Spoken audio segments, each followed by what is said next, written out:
Hello guys, welcome back to our channel.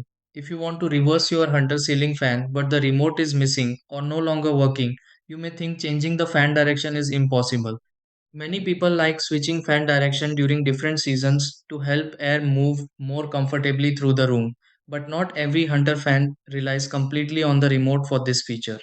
In some models, the reverse option is built directly into the fan housing, while others may use a wall control or hidden switch that is easy to overlook.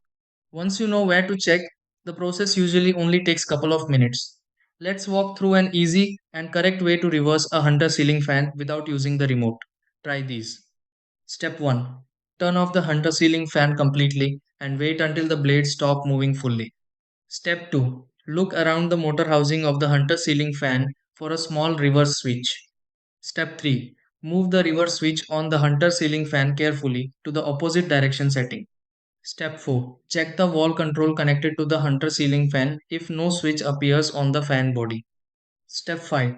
Turn the hunter ceiling fan back on and allow the blades a moment to adjust direction. Step 6. Stand beneath the hunter ceiling fan and confirm the airflow now feels different from before.